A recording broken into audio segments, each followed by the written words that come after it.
Hi, everybody. Crystal Stranahan here. It is office hours for the Creative Academy for, what day is it? March 21st. All right, that happened quickly. And we are here with Chris/CC Humphreys, and we are going to be talking mailing lists this morning again and doing a little bit of a technical tutorial on how to actually send out to the list and choose which group and who gets the actual emails that you create. And Chris is going to share his screen and his account with us so that we can see how all of that is working. All right, go for it, Chris. Okay, so Share screen. so I'll share the screen. That sounds good. With you. Okay, share screen. Okay. Beautiful. So you can now see my screen. I can see the. Yep, exactly. And I can feel. So here's my MailerLite stuff. Okay. Yep. And so this is the email I created to follow up, to thank everyone for joining my list, and to offer them, just a bit of news and a bit of stuff. And then I also asked them to, if they knew anyone who 2 or 3 friends who might like what's down here, to also have the giveaway. Yeah. I've also created an electronic signature, which I heard was a good thing to do. So that's down there now with my details. Perfect. And that's it. So my issue was, I thought I couldn't figure out how to send it to my mailing list. Yes. And then when I clicked back on where we were before, let's see, can I go back there? Yeah, it said total email sent 8. Yes. And there's so. And I can tell you exactly why. Okay. Well, you see, I thought you would be able to. What has happened? Okay, so if you go back 1 click on the arrow that's actually on the screen to the left. Yes, perfect. Go back to automation. So what has happened here is that on the top tabs, you can see there's dashboard, campaigns, subscribers, forms, and automation. Yeah. Now that email is the welcome email that you created that all new subscribers are going to get when they sign up for your newsletter. That's this one. Well, it's not actually. Okay, because this is the one that everyone did get, my welcome, my sign up email. Right. And as you can see, 125 cents, 96 open, 16 click. Yeah. So what you've actually got is 2 separate automations here. Right. Yes. And so there's 2 different ways to send things out to people in MailerLite. So an automation is set up as part of a workflow that will happen when something is triggering it. So in this case, when somebody signs up for your newsletter from your link that you created on that form, it will send out, they'll get added to the VIP readers group all, and it will send out this. And so what's happened is you've actually created 2 automations that are triggered by the same thing. Curses. And if you want to do a general send out, then under campaigns is where you want to create that email. If you want to send them to existing subscribers, then you would create them in campaigns. And then you would select which groups of people you wanted it to go out to. So I should turn this one off because I don't want this to go out to new subscribers. In fact, I mean, well, much easier for me not to ask silly questions. I've decided. I worked this out with my wife when we say, "What should we do? This? Should we do that?" I just automatically now just say, "What do you think we should do?" And I let her way quicker. So I'm going to say the same thing to you, Crystal. What should I do now in order to take this out of the subscriber joins, as I see it says here, right, and set it up as my follow-up email and send it? So yes, you're totally right. When in doubt, hit off on an automation. Like if you're not sure what it's doing, or if you're not sure it's doing what you want it to be doing and you need to fix it, then click off. And then that buys you some time and it won't send out to anybody else. And then you can kind of assess where things are at. So right now, your welcome to VIP readers is great. That's exactly what you want. That's awesome that you've had that many people sign up since we were last in here. That's fantastic. It's clearly a quickly growing list, which is great. So what we want to do is we want to hop on into your subscribers tab up at the Okay. top there. I do have one question around this now, around these 8 people. I would obviously like to find out who they are and send them a follow-up apology email that they got the second one rather than the first one. Oh, we've got another person joined. Hi, Chris. Hi, Crystal. Hi, Marianne. You can just click, there's a little video icon probably at the bottom left of your screen, and then it will put your shiny face in the picture with us. Good morning. Good morning. I'll sit further back so you can't see my wrinkles. Hello, hello. Oh, don't worry. I clicked the button in Zoom that says make everyone more attractive. And that's actually a thing. It like instant Photoshop sort of blends everybody. It's lovely. Excellent. Good. Oh, that's amazing. That's amazing. Right? Yeah. Okay. So we are in MailerLite, which is awesome because I know Marianne also was curious about seeing how this one works in the back end and how all that newsletter stuff comes together. So for those 8 people, Chris, what we're going to do is we're going to go into your subscribers section and just take a look at who the last 8 people are.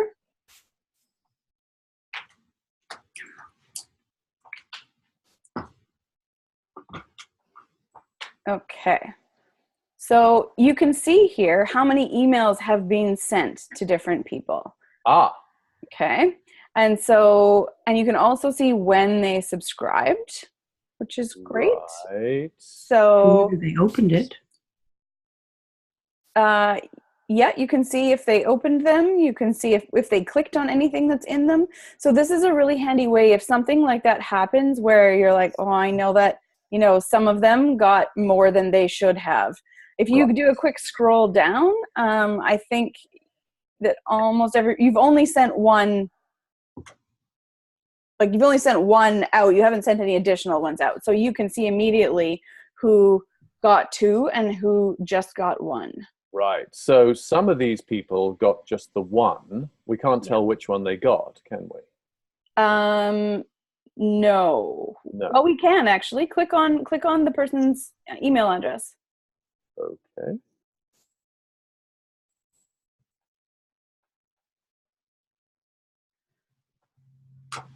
And then scroll down. You can see what groups they belong to, and you can also see a little bit further down. Go some more. You can see that they came in from BookFunnel. And okay. So they got exactly what their history is and which emails they received. So this person. right. So this person hasn't received this. Oh, he has received the Scald. Yeah. Might not have opened it yet. Yeah. Oh, I see. Okay. Well, that's useful to know. Yeah. So I could track these different ones down and see if any of them only received the Scald, and then I could send them. I mean, these have got 2. Actually, there only seems to be one person. That's him. Oh no, this one might, I suppose. And in some of it might be. Let's see here. Yeah. So go scroll down on that one too. Yeah. So it hasn't. No, that one didn't get the Scald. So actually, it looks like this is not such a disaster as I thought. No, not at all. And in fact, I would say doesn't even merit a follow-up other than fixing it. Because worst case scenario, they got 2 nice welcome emails from you that were slightly different. Yes, which, quite. For a very small handful of people, not the end of the world. Right. I suppose we should just tell Marianne what happened here. I tried to send a follow-up email. I set up my subscribers list and did a first mail out and with a giveaway, a short story, and I had 125 people sign up. Well, actually, 2 of those might be me. So say 123 people. But then I tried to send a follow-up email without Crystal's expert guidance, and ended up just sending out another welcome email. So what I'm hoping to do with Crystal now is figure out how to send that second thing that I created. I thought it was going to be my newsletter. I now need to learn how to send out a semi-regular, because Crystal said don't do it all, do it sporadically. Is this all new for you, Chris? Very new. Very new. Yes. I mean, Crystal helped me with the setup and everything. So the fact that I've got to this stage. This is good because I'm over in MailChimp, and on Crystal and other people's recommendation, I want to switch to MailerLite. And I'm hugely intimidated by the whole prospect. Well, it's, I mean, I was, and it's the videos we did of how to set it up, which Crystal did it for us, using me as a guinea pig. There's two. There's a longer one, which is the initial setup, and then there's the one on BookFunnel, isn't there, which links it all up, Crystal? Yeah. They're excellent, so you can just go and watch those. And you know, what I did was I rewatched them and just paused them and implemented everything Crystal was saying and then moved on. So it really works very well. Yeah. But is there anything extra I need to know when I'm taking my list? And I guess there's no hope for templates or anything, but to take my list and all of the metadata associated with them and bring it over from MailStream to MailerLite. There's a few things that could help in that transition. So we can talk after we do this with Chris, then we can do a separate segment, and I'll show you in my account in the back end, like some of the sort of tweaky things you might want to do. There's different ways you can import your list, depending on how you've got it broken up now. So we can. Well, I'd like to break it up more.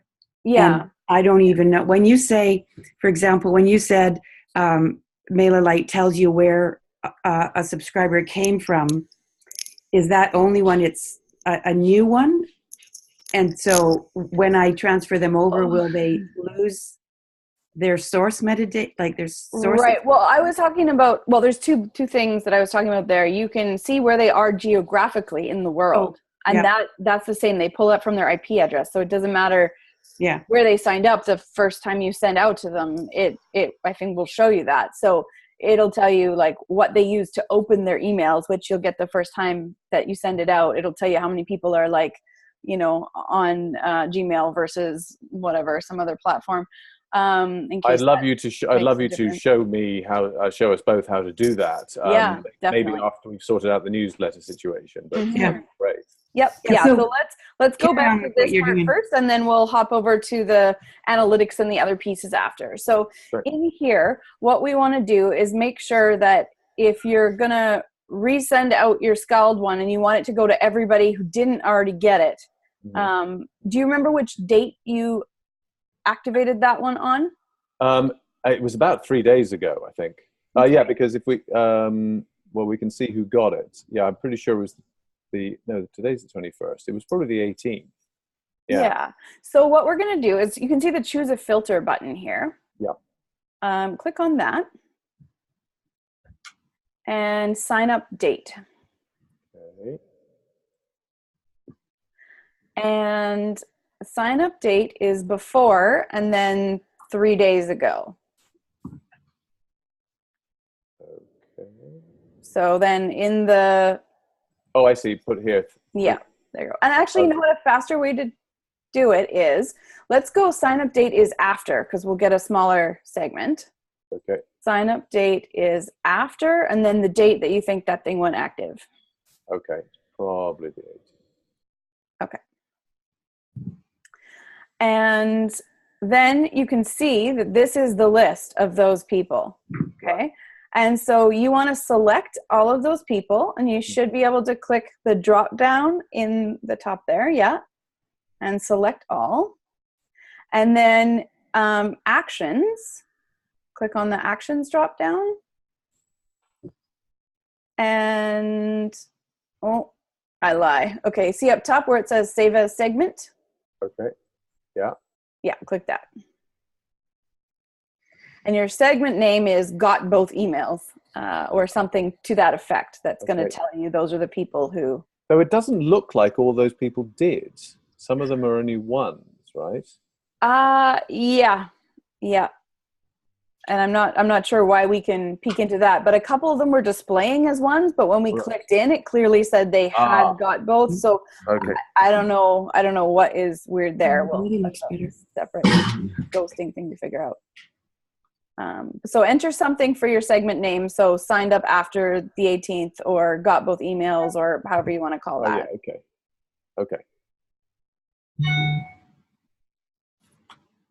Okay. And then click on create.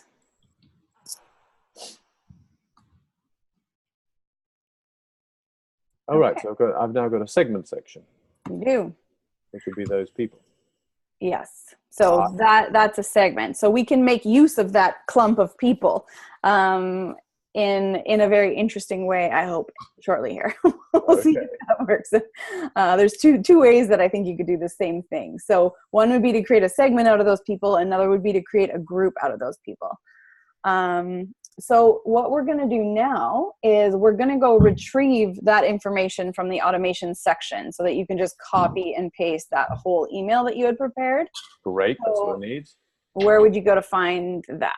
That would be. I want to move the.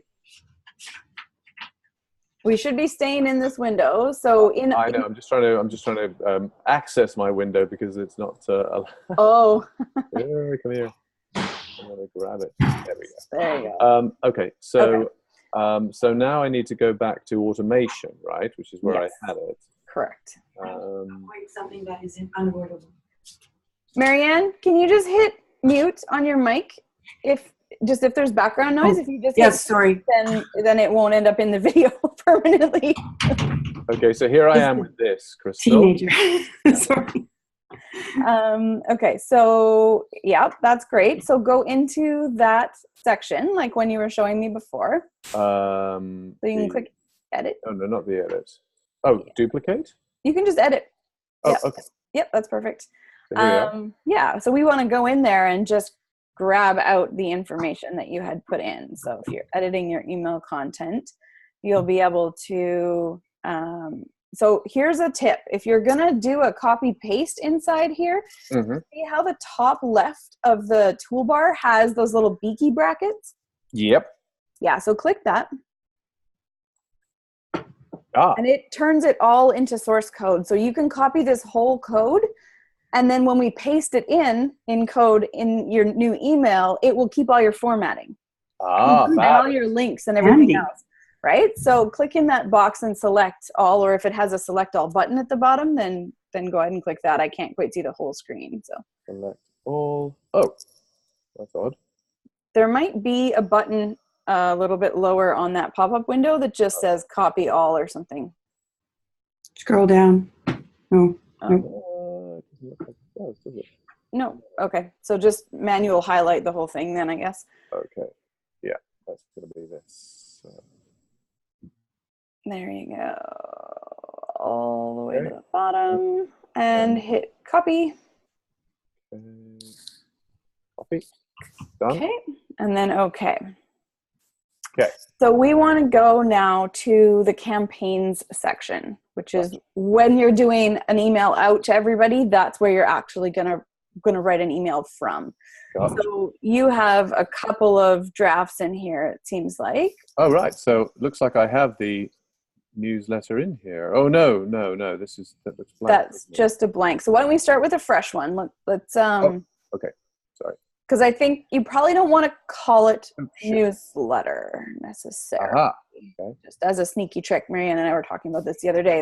That's why I'm here. I want to learn all the tricks. Yeah, people don't read newsletters. Yeah, exactly. So having it just, we'll pick a subject title, like the one you had that went out with the first email that you sent in the automation thing, I think was good. So hit create campaign and we'll just do this bit from scratch so that it's following all the steps through again.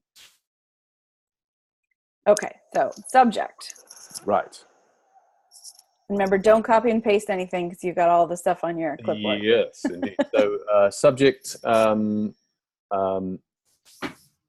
it's the second email I'm sending to them. So yeah. So what are they getting from opening and reading this email? What's the benefit statement we can attach to this email? Well, there's updates. There's explanation of the storyteller aspect.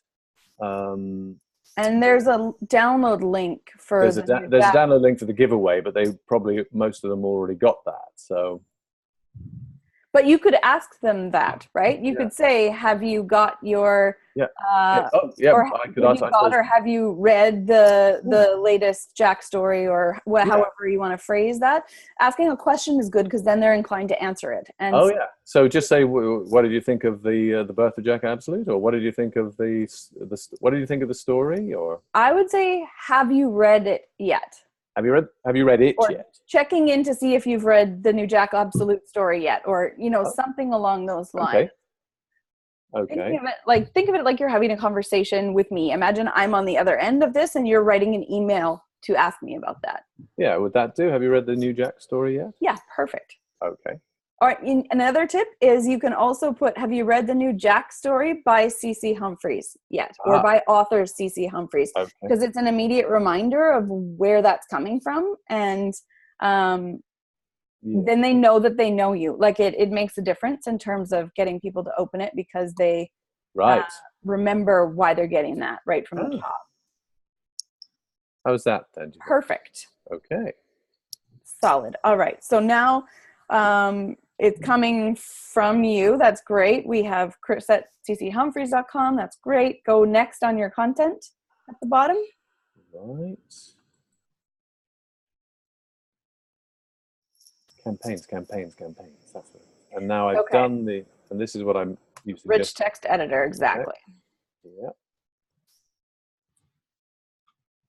And now the important part of this is to remember to go back to the Beaky brackets before you paste it in. Because if you paste in the code in the regular editor, it'll just be code. And so then you can go ahead and paste in the whole thing, I think. Like delete what's there. Take this out first? Or Don't cut, because your clipboard will be messed up. Don't cut. Just highlight and delete. Highlight and delete. Oh, highlight and delete all that. Okay. Yeah. And then paste. Yep. Here we go. Hit OK. Okay. Woo! Like magic. Yay. Okay, let's make sure all that stuff at the bottom is the way you want it. You probably don't need quite so much space between those things. Is that right? Well, no, you're good there, but like from the bottom to the line. Oh, here. Yeah, if you just tighten that up a little bit, like you don't have to go all the way right up, but just not. Oh, I see. So just delete that space. I would go put your cursor up another line, so you're not deleting the line, you're just deleting the space above it. Okay. Oh, I see. Yeah, there we go. Okay. Yeah. And now one thing to check in MailerLite is always that when you're emailing out to subscribed people, do you definitely want to have that option for them to forward it to a friend? So in this case, when they click on that download link for your book, Chris, is it going to ask them to add their address and everything? That's one? Yes. That's one that's connected. So that's that's the giveaway at BookFunnel. Right. So then you want to encourage them to do that, because BookFunnel has two options for giveaway pages. You can have the kind that collects email addresses and the kind that doesn't. So when you're sending it out to people who've already signed up and it's something that they can download for free, you don't need to collect their address again. But if it's something that you're encouraging them to share, then you want to make sure it is the kind that collects the address, so that that you're ending up with whoever they forward it to is also going to end up on your list to get the free book, not just download from their friend's link and then like not have any connection to your newsletter again. No, got you. So this is the same link I used before to sign these people up. So perfect. So this should be fine, right? Yep. While we're on this, is there a way I can make this? I couldn't really decide what to play around with any of this stuff with link and stuff. So the only thing you could do is change the color, but the blue is nice. It goes with your shirt, unless you have like a specific branding color that you always use for your stuff. Nope. No? The color of what we're talking about here is the color of what? Just the link? The links, yeah. Gotcha. Yeah, okay. It's the color that the links go. Oh, yeah. So for you, like, I think you're good. I don't think you actually want to mess with any of the formatting. Stick with the defaults wherever possible, and then only change that if, you think that you really need to. One thing I did notice, I think there's could you share this ink? Probably wants to be link. Right. Oh, well spotted. Oh, you proofread fast. I have my moments. Okay. Should the Twitter handle be? Oh, it's not a full Yeah, address. It's okay. so we could turn that into a real link. Oh, we could. Yeah. So if you open a new tab and go to your Twitter account, then we'll just grab the URL from the profile page. Ah, okay. And then you can have it say at Humphreys CC, but then we'll make those words the actual hyperlink. Aha. We'll do the magic. It'll be good. Okay, I think I'll have to go to my Firefox for Twitter. I've got a link to there. Okay. You should just be able to open a new tab. Okay. Yeah, I could. I know, but I've got this already set up here, so it's pretty easier. And it's the front side link that we want. It doesn't need to be the logged in one. So we just need to find you on Twitter. We don't actually. Oh, I'm sorry. Okay, well that would be easier then. I could definitely do that here, couldn't I? Yeah. So just Google CC Humphreys Twitter, and we'll make sure you pop up at the top.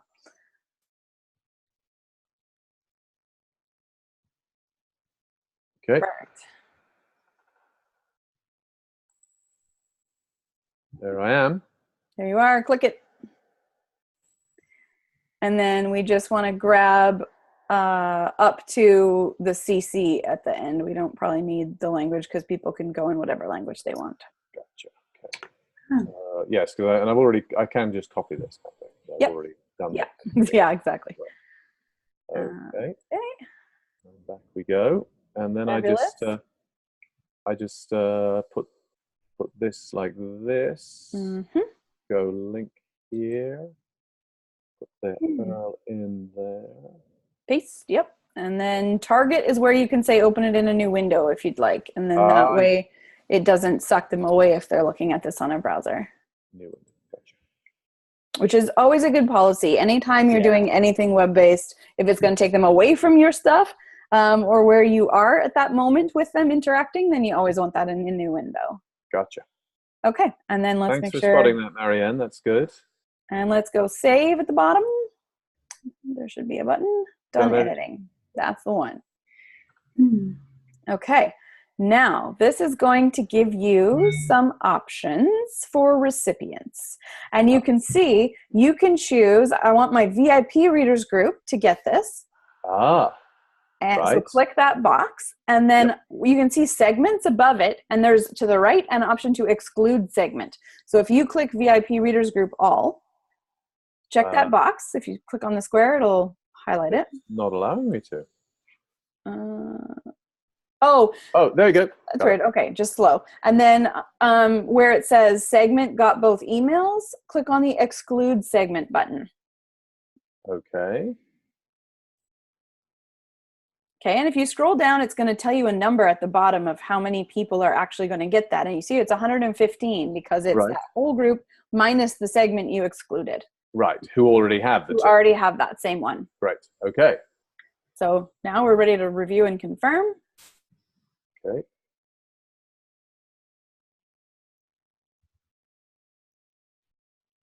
But now, Crystal, the segment seemed to be about 10 people, and the email sent was only 8. So I might have excluded a couple of people here. You might have. That is possible. But worst case scenario is 1 or 2 people miss that particular email. Fair enough. In which case, when you remind them again in a couple of weeks or a few weeks, it'll be all good. And those will be people who signed up super recently as well, right? Because we used only people from the last 3 days. So even if they didn't get it, it's okay to not sort of bug them again in such a short period of time. So that will turn out okay. Often I use that function when I'm doing a send out after I've done a big promo sign up. And if I'm telling them about another way they can download the book they already just downloaded for free, then I will exclude them. So we'll talk about that in a second when I show you guys some of the like analytics stuff or whatever. Great. Okay, so you can send a test email from this screen. If you want to check your links and see how it's going to look to people, you send it to me yourself. Yeah. In whatever email address you're going to check. Yeah, I'll just check the one that's easiest, which is this one. And then hit send, and then that will come into your email, and you can double check that all is well and everything is as you want. I cannot tell you how many times like the wrong links go out and stuff. Right. I did that the other day. Not to my list, but to well, I once I once asked my list to follow me on BookBub, and I sent them my author back end link.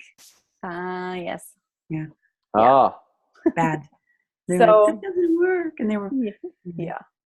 So scroll down a little bit more, Chris, and then you can also preview it in web browser if you want. Like if you hit that green preview button, it will show you what it looks like right on the screen, and you can check links from in there.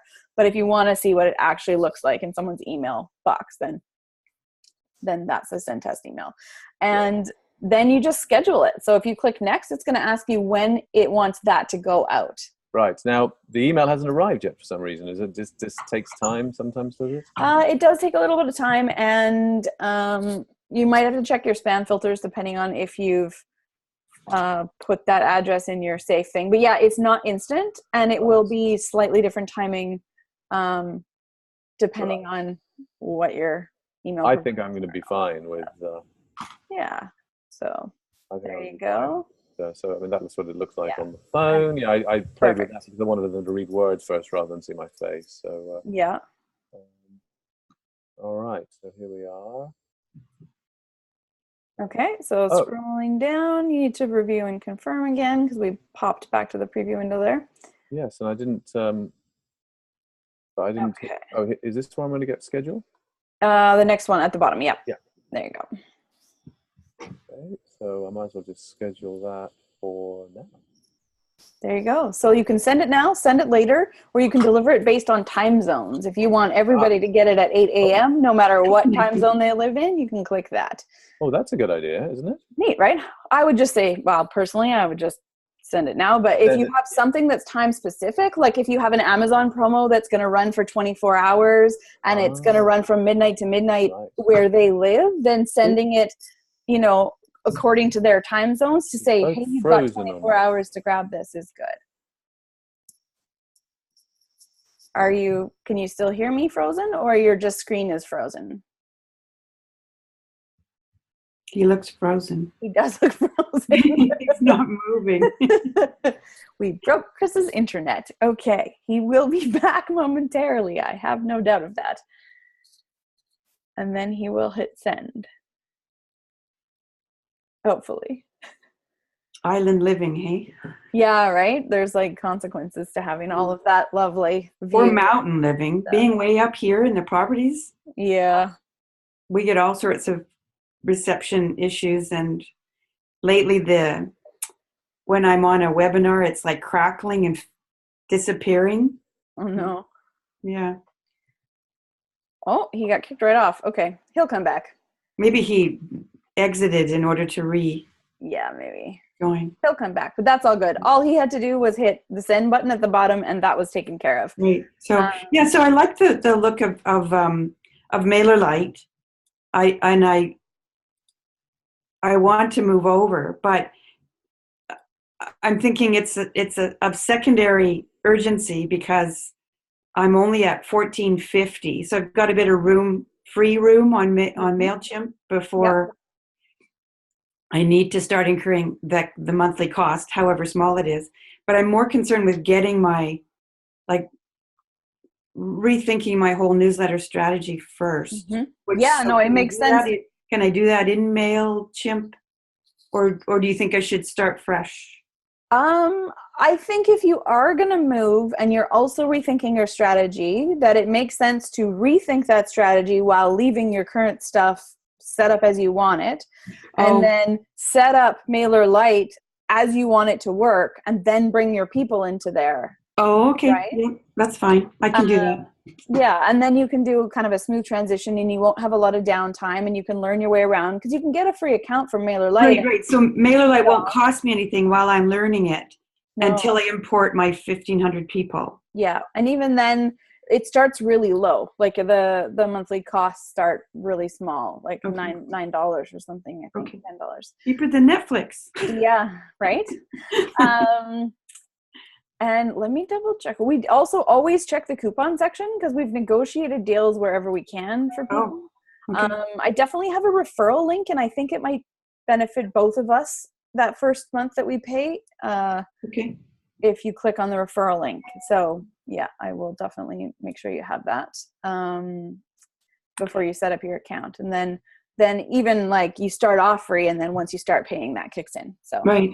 I started drafting a plain text email that was kind of along the lines that you were suggesting. It was like, hey, you know a lot about me. I don't know anything about you. I thought maybe we could know each other. Is he coming back? I'm back. I think he's coming back. I don't know what happened there. What happened there? Internet just kicked out. It just got overloaded. Too much excitement about all of this newslettering, and it just shut right down. Okay. All right. So there we are. So that's good. So that's you. As long as you hit that send button at the bottom, the orange one. Right. Okay. Then I think we're golden. Yeah. Perfect. Great. Okay, so now I know it goes through campaigns, you pick your subscribers, it's all very straightforward. Yes, and you can see if you like, I like to draft something up as I'm getting ideas or whatever, and then when I've collected all the bits I need, I can send it out. So when you're looking for something that you started and haven't finished, you can go into your drafts and Gotcha. And it shows you that. So right now when it's in the outbox, it hasn't sent yet. It's just working its way through the process of sending. And so once it has sent, it's going to appear, oh, there you go, in the sent box instead. And so for this, you can just delete anything that's in here that's not sort of for real active in the drafts section. Don't delete your sent ones. Oh, sorry. So I can go in your drafts, and then just if you've got a couple other things that you're not really sure about, like the sample, maybe just delete it. So it's just good practice to not leave extra stuff that's not really actively used. It's sort of like decluttering your closet, same deal. Right. Sure. I just put that in the bin. Yeah. Do you keep all your previously sent newsletters or letters? Oh, do not delete that stuff. That's gold. Because I'm going to show you in a second the report stuff that you can look at for those. So you keep everything that actually went out, you keep it forever. Yeah, unless they tell me I don't have any room in my account, which I can't imagine because they don't say that there's a limit. Then I would keep it all, because you can borrow chunks of copy from stuff that you sent out last year, or you can refer back. Like, if I know that I've sent 3 different emails all announcing a new book and I want to see which one worked best, then if I can go refer back to the reports for all 3, I can see, well, that one got like an 80% open rate. That one was 20. That one had a lot of people open, but nobody clicked. Like, what was different? Then there's no chance I'm going to remember that stuff. But this is going to remember it all for me. Yeah. Now, Crystal, I'm intrigued that this is the only thing here. What about my welcome email? Those are in automations, remember? Yeah. So the automations. This is still campaigns. Gotcha. This is still campaigns, exactly. So this is just the straight. Think of campaigns as like a straight shot to your reader. That's like an in real time mail out direct, like an email. This is like your outbox, basically. Right. Gotcha. Yeah. Great. Okay. So are you, where do you want to go now? Do you want to show us some of those analytics? Yeah, I think if you want to stop sharing screen, I'm just going to log into my newsletter back end here so that I can share my screen, and I'll show you some of the sneaky stuff. Okay. Okay.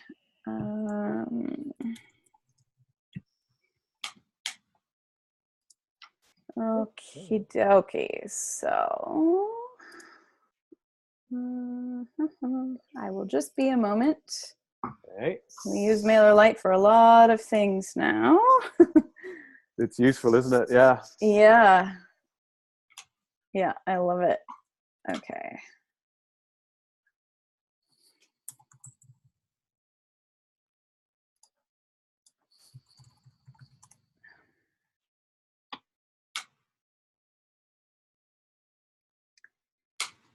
Yeah, nailed it. Okay. I'm in. So, share screen.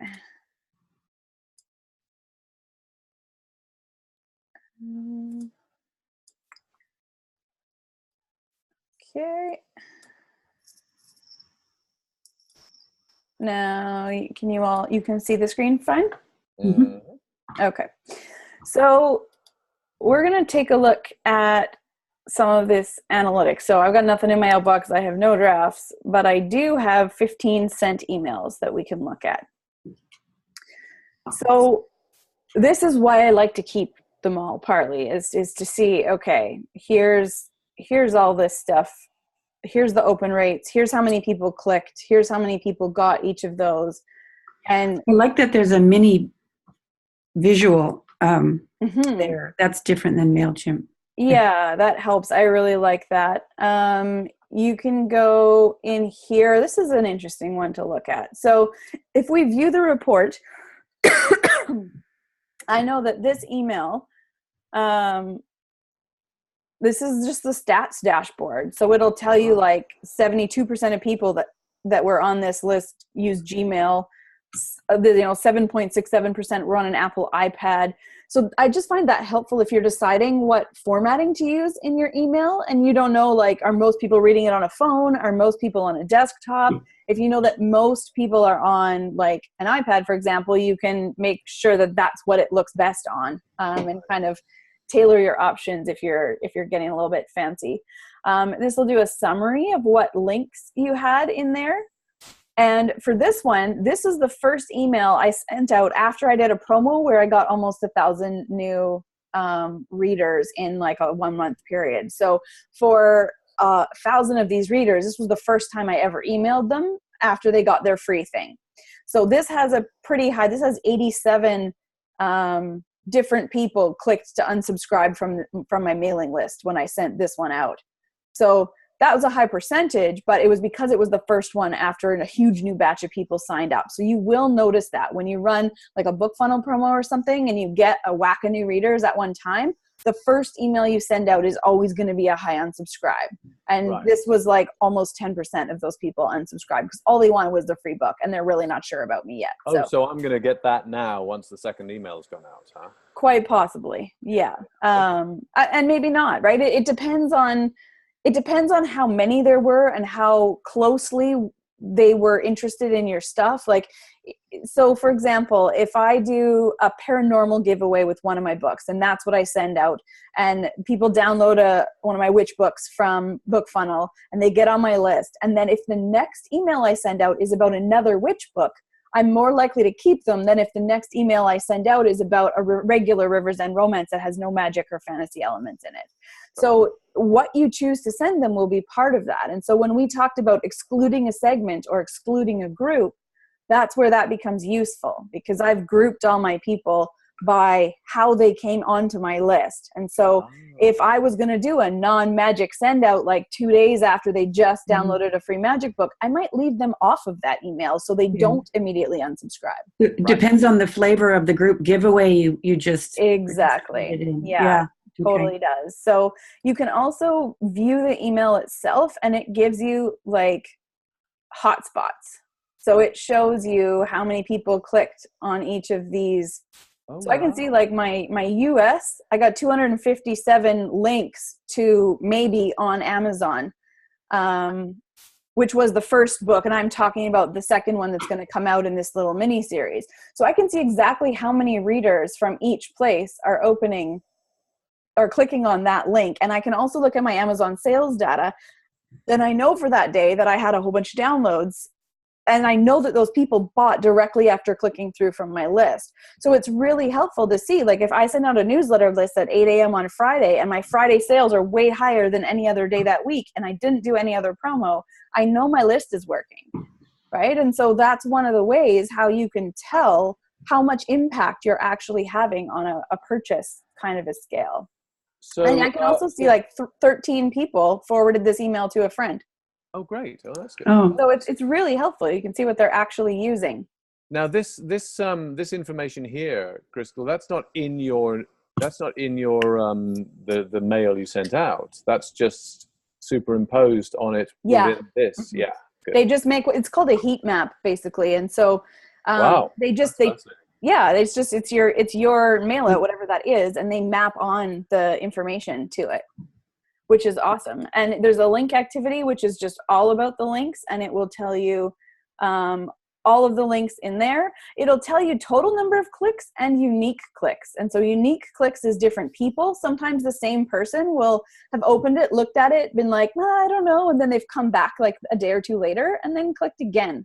So that's why total clicks does not match unique clicks. Right. Subscriber activity. That one will show you, let's see here. That one shows you all your subscribers and like what they have going on. So how many opens have you had and how many clicks have you had? So there's some people who haven't opened anything and haven't clicked on anything. And so eventually, because you're paying for your subscribers when you're over 1,000 people, eventually you might want to purge some people, because there are people who sign up with like a fake email, not a fake email address, but one that they only use to get free books, and they will never open or respond to anything from in there. And so you don't want to pay for empty bulk on your mailing list that's not actually active. It hurts your open rates, like if you're looking at that, and it costs you money to have them there and they're not actually engaged. So how would you identify a person like that? You can see that if you, like, let's see, I'm curious that I actually know Odette. So if we go in here and we can see okay, so she didn't open that email, but she opens others. Right. Okay, so I've sent 10, she's opened 70% of them, and she's clicked on 30% of them. Right. So she's active. Yeah, and you can see the history of what else she did and how she interacted. Can you give me an example of one that would probably you're going to want to get rid of?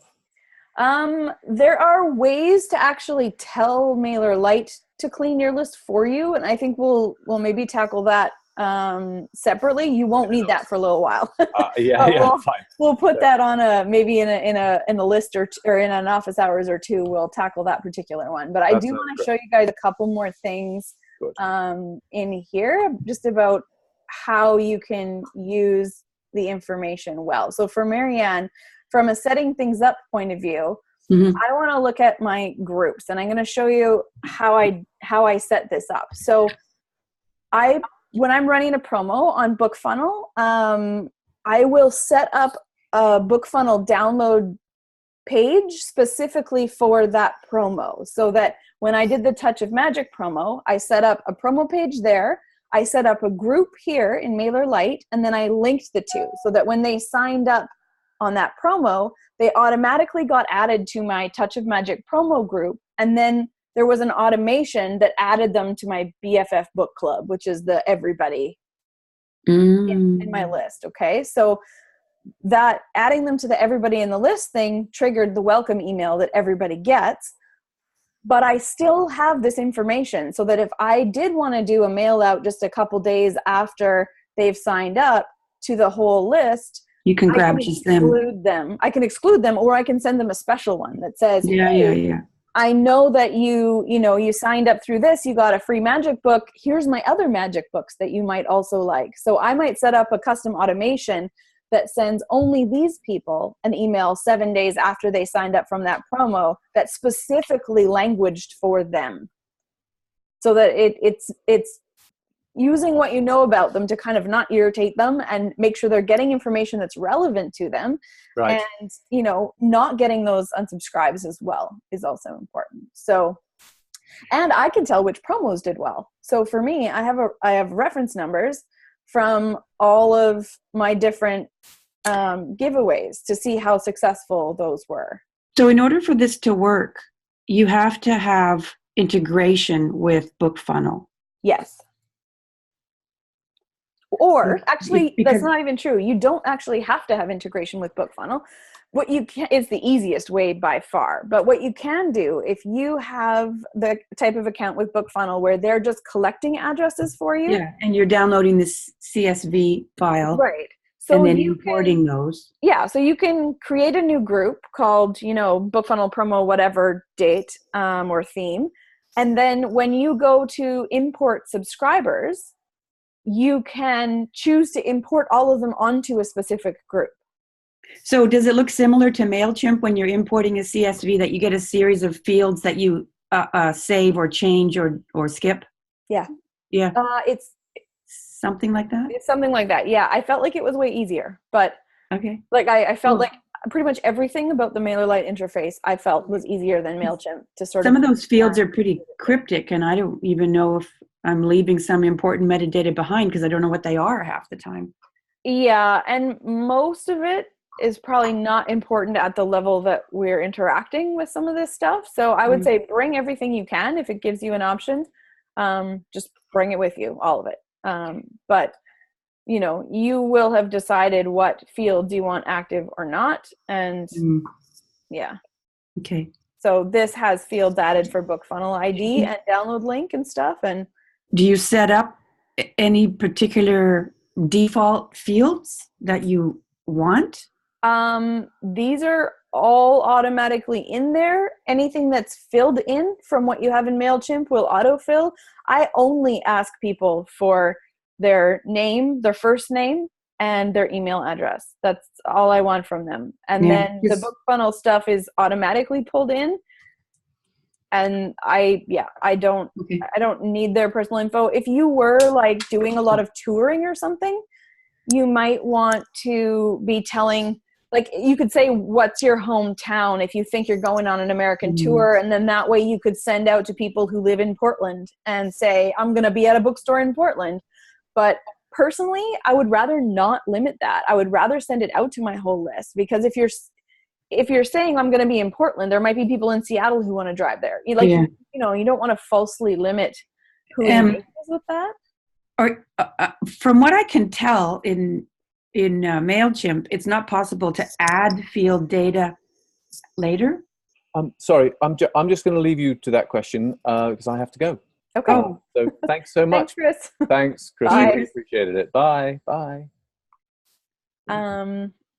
So in here, I think that individual subscribers, you can edit what's in there if you know it. Like, you can go into that subscriber in their profile and edit the details, right? So if you know it and you want to fill it in, you can. One at a time. So like, say you did a survey because you were looking for some other,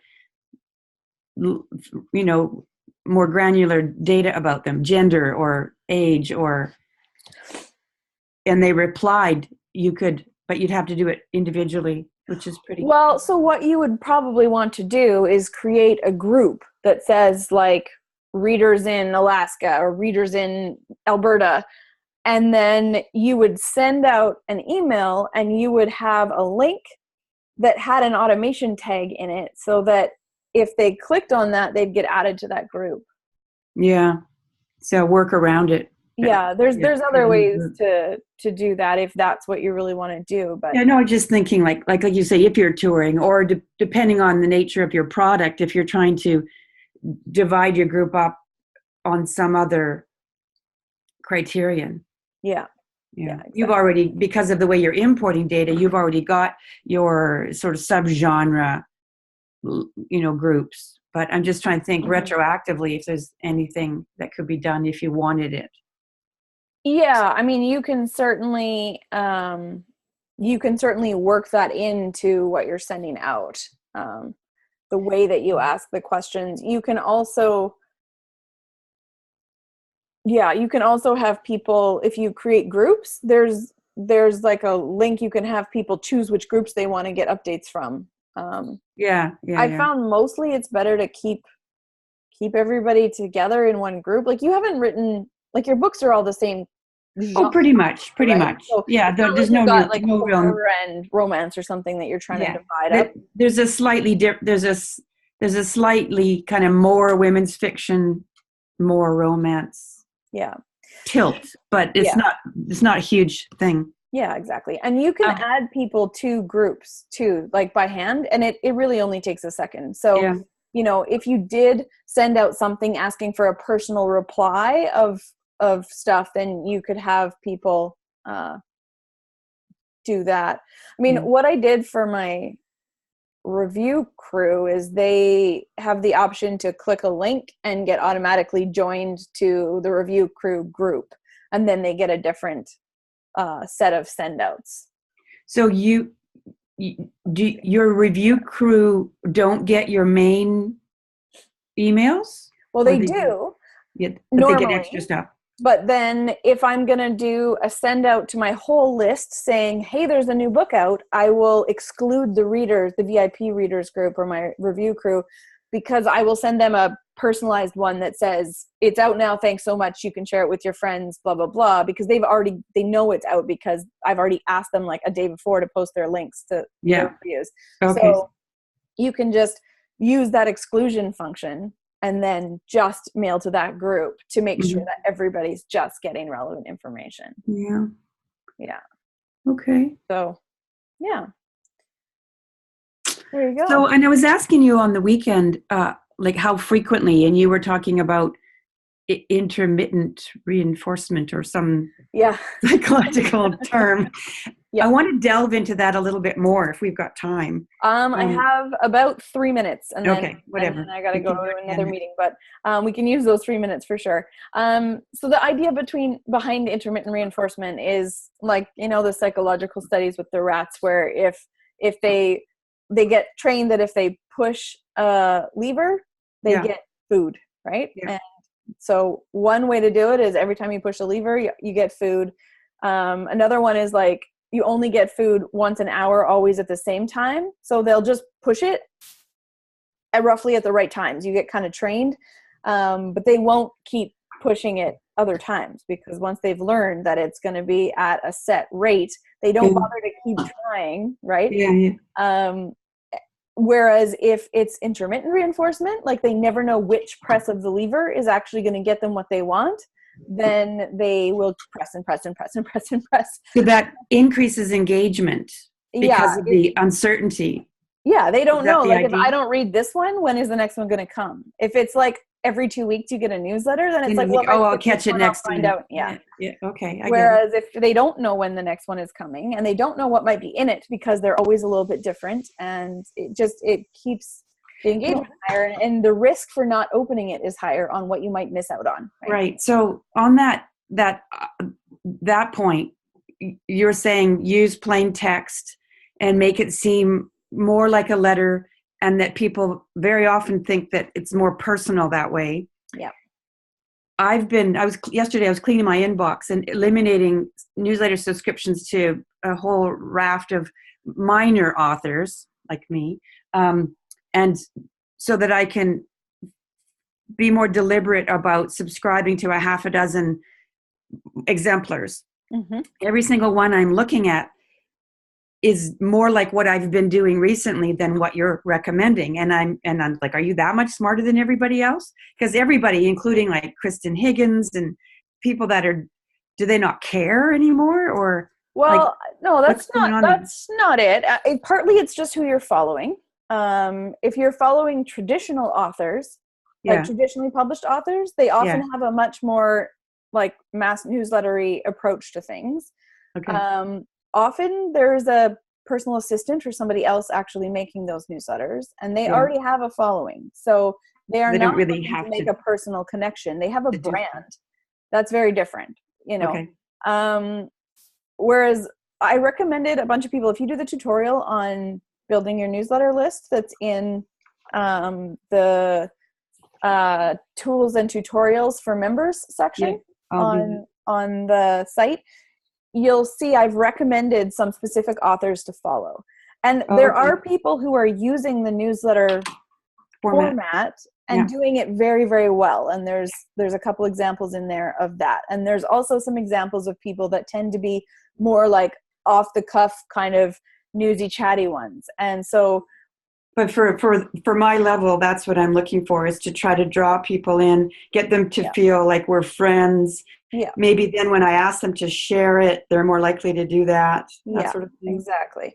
So that's the difference, is you're not following a brand, you're communicating with a person at this level. Like, once you get to that point where you're Kristen Higgins and it's just her name, that's all you need to buy a book. That brand is established, that connection is established. You've done that through all of her other books that you've read and everything else, right? So it's not the same at all in terms of approach. So it's not that there's a right way or a wrong way. There's a way that might be effective or more effective at a certain point in the process. So I think it's just something to try. It's not to say that you'll never use your template to send out another newsletter again. Or maybe you use a combination, because some authors do, where they might have a quarterly newsletter. Like I think Nora Roberts does a quarterly newsletter. But Yeah. occasionally an email will go out to that list that's sort of Feels- an feels- in-the-moment update about something that's changing or different from what she thought it was going to be or whatever. And so if you can use that combination when the moment is right. You might, maybe for you have, a quarterly like big update and big announcement or a new release or something like that. Exactly. Yeah. So the next one I'm thinking of sending out is going to be this getting to know you, where I'm asking them questions. Do you have any advice about that in particular? I think just be transparent with them. Like say, hey, I'm doing some spring cleaning and that includes my newsletter list, and I want to That's good. change Spring the way cleaning. I'm doing things, and I want to make sure that the way I'm communicating with you is the way you want to be communicated with.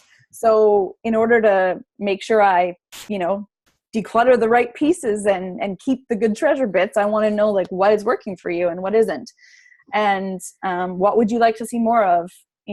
What are the things that make you open a newsletter and stay on a list, or open an email and stay on a list? Like if you can avoid the word newsletter. But yeah, just ask them what it is they want in author communications. What do you wish I talked about more? Would you rather have less frequent emails with more in them, or would you rather like I just keep it short and sweet whenever there's something special to say? Like whatever you want. Okay. So, and you know me, I'll go on and on for 3 pages if I let my brain run amok. So I want to keep this pretty concise.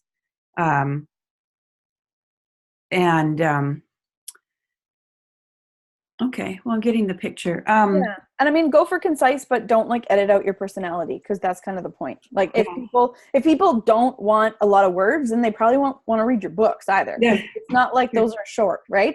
No. So that's the thing, is that part of this process is priming people to be the right kind of readers. Yeah. Right. Yeah. And so, if they unsubscribe because you put an extra paragraph in your newsletter, they're probably not the right readers. So, just think of it as a filter. Okay. Whoever's left, you want to build a strong relationship with, but you don't want to have like a ton of extra people on there who aren't the right fit. Yeah. Well, I mean, I do get little bits, like little unsubscribes. Like whenever I send out a newsletter, I might get 10 unsubscribes, and then 1, and then 2, and then 1 as people open them. But the vast majority have been sticking around for months now. Yeah, so that's awesome. I guess, and also my open rate is something like 38%. Yeah, that's awesome. Plus or minus, which I think is pretty healthy. It is, yep. So no worries there. Just wonder if I had one other quick question about this decluttering. I'll watch that other tutorial first, and I'm probably going to send this out and then start messing around with a MailerLite account. Yeah, like definitely ask people what they want and then craft that. Like, use it as an opportunity to take what you've learned from them. This is your market research, and then apply that in a fresh setting, and then bring people into that. Other than my launch team, I don't have any groups or subdivisions, and I've been very haphazard in the way that I've brought them in. So other than date, I might not be able to disentangle the source of those subscribers. And so that can be old list, and then you just have your groups going forward, and that's fine, right? Yeah. Well, and like you said, there's not a whole lot of difference between one kind of reader and the other. Yeah. I don't think. They might have slightly different interests. Yeah. Perfect. But that's maybe something I can feel out in this spring cleaning letter, is like, are you more interested in my sort of travelogue romance stuff when I talk about Ireland or Spain or Italy or recipes, or are you more interested in themes around serious women's issues, for example? Because that would be maybe the spectrum. Yeah. I think just make sure you're not asking them too many things at one time. Like if this is I'm getting to know you, it needs to be, or tell me a bit about you. And then maybe you follow up in 3 weeks with a Google form or something once you've already done the personal connection part. And then you can get like your actual like detailed info once you've formed a little bit of a picture of who it is you're communicating with. So Yeah. I think just make sure you step that. But anyway, I have got to go to another meeting. Okay. Well, So that was juicy and lovely. Thank you. Excellent. We've got some stuff Thank to you. work Yeah. on over the Yeah. next week anyway. And then we will regroup next week. And let me just double check so my reminder is accurate for everybody. Next week's office hours are at 10 a.m. on Wednesday, March 28th. So hopefully we'll see you and anyone else who's watching the replay video at that point. And I hope you all have a fantastic week of writing and connecting with your readers. Thanks. Thanks, Marianne. See you later. Bye.